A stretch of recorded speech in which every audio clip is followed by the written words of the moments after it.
నమస్కారం. నేను మీ బిఎన్ రాజు మాట్లాడుతున్నాను.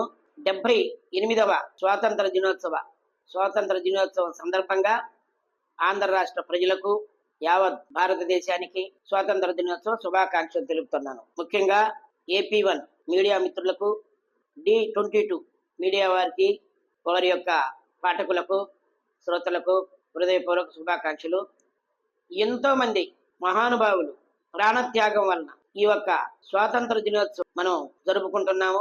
ఆ రోజుల్లో త్యాగధనులు త్యాగ ప్రయాసలకు వచ్చి తమ ప్రాణాలను పణంగా పెట్టి నాటి బ్రిటిషర్స్ చేస్తున్నటువంటి అకృత్యాలను భరించలేక ఈ దేశాన్ని పారదోలే క్రమంలో స్వతంత్ర సమరయోధులుగా సమర శంఖారావం పూరించి వారిని వెళ్ళగొట్టడం జరిగింది. ఇవాళ మనం స్వేచ్ఛ, స్వాతంత్రం, సమన్యాయం భారత రాజ్యాంగం కల్పించినటువంటి హక్కులుగా మనకి ఉన్నాయి.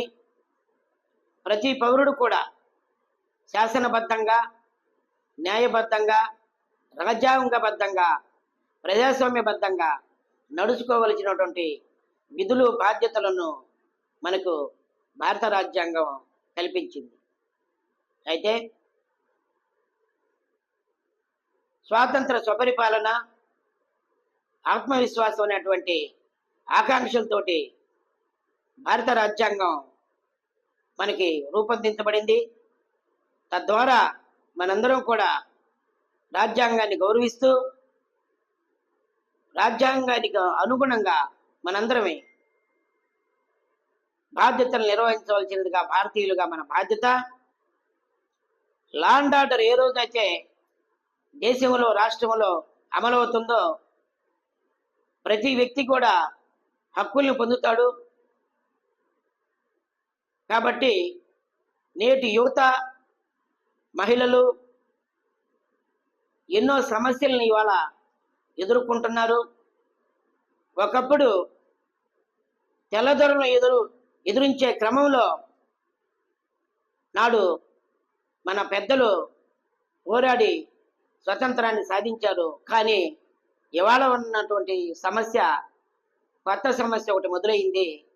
వీళ్ళు ఎవరైతే పాలకులుగా ఇవాళ ఉన్నారో వారి యొక్క స్వతంత్ర ఎజెండాలతో ముందుకు వస్తూ రాజ్యాంగాన్ని పక్కకి నెడుతూ ఉన్నారు. అయితే తద్వారా రానున్న రేపటి యువత మరో పెనుముప్పుకు గురి కావాల్సినటువంటి పరిస్థితి మన కళ్ళ ముందే ఉంది. అయితే రేపటి యువత మరో సమరశంఖారావం ఈ ప్రజాస్వామ్యాన్ని ఎదుర్కొనే క్రమంలో, మరో పోరాటానికి జీబావుట ఎగరవేసే క్రమంలో యువత తయారు కావాలని చెప్పి నేను కూడా పిలుపునిస్తున్నాను. అయితే ఇవాళ మనం చూస్తున్నాం, రాజ్యాంగబద్ధంగా వ్యవహరించాల్సినటువంటి నాయకులు, పాలకులు సమస్యలన్నింటినీ నిర్వీర్యం చేస్తూ ఇవాళ సమాజానికి ఒక పెను సవాలుగా మారినటువంటి పరిస్థితులు మనం చూస్తూనే ఉన్నాం. అయితే ఇవాళ మీడియా ఒకవైపు ఉన్నందువల్ల ప్రజలకు వాస్తవాలను తెలుసుకోలేకపోవడం, దానివలన వాస్తవం ఏమిటి, అబద్ధం ఏమిటి అనేటువంటి పరిస్థితి ఇవాళ సామాన్యులకు దరిచేరడం లేదు. మీడియా బాధ్యతగా వ్యవహరించాలి, ప్రజలు చిత్తశుద్ధితో పనిచేయాలి. ప్రతి వ్యక్తికి, ప్రతి పౌరుడికి కూడా ఒక పని కల్పించాలి. చదువుకున్నటువంటి వ్యక్తికి ఉద్యోగం, వివేకవంతులైనటువంటి యువతకి ఉపాధి ఎలాగైనా కల్పించాలని చెప్పి నేను ఈ సభాముఖంగా కోరుతున్నాను. అయితే ఇవాళ ఒక ఎంప్లాయ్మెంట్ వ్యవస్థ నిర్వీర్యం అయిపోతా ఉంది. తద్వారా యువత రానున్న రోజుల్లో సమాజానికి ఒక సవాలుగా మారి పరిస్థితి కూడా మనం చూస్తూనే ఉన్నాం. సంఘ విద్రోహ శక్తులుగా యువత మారకుండా ఉండేందుకు భవిష్యత్ ప్రణాళికలు ప్రభుత్వాలు ఏర్పాటు చేయాలని చెప్పి కూడా మనవి చేస్తున్నాను. ఇవాళ మహిళల మీద దాడులు జరుగుతూనే ఉన్నాయి. చిన్న బిడ్డలను కూడా చూడకుండా కసాయిలు వాళ్ళని చిదిమేస్తున్నారు.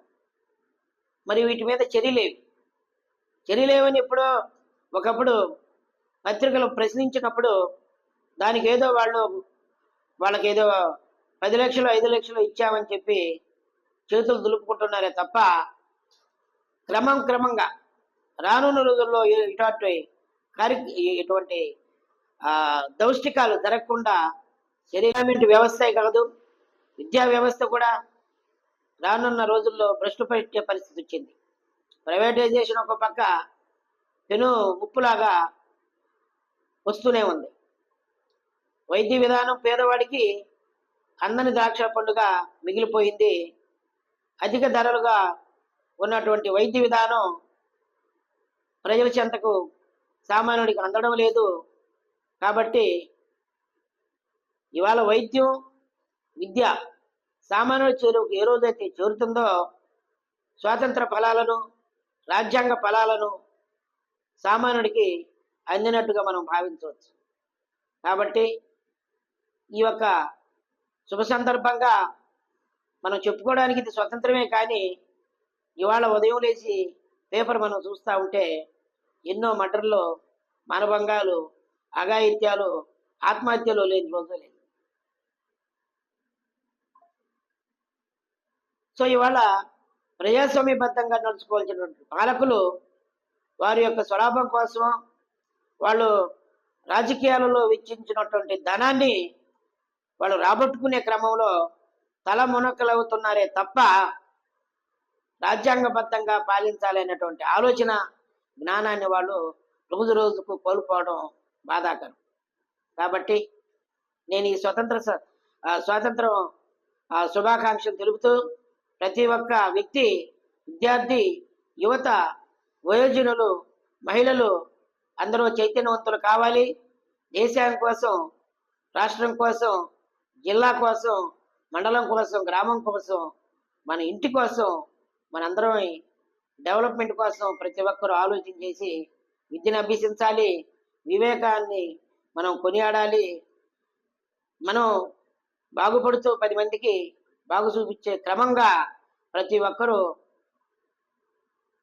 వారి విధిలో వాళ్ళు ఉండాలని చెప్పి మనసావాచ కోరుకుంటూ ఈ యొక్క అవకాశం ఇచ్చినటువంటి మన మిత్రులకు ప్రత్యేక ధన్యవాదాలు తెలియపరుచుకుంటూ 78వ స్వాతంత్ర దినోత్సవ శుభాకాంక్షలు తెలియపరుచుకుంటూ నమస్కారం.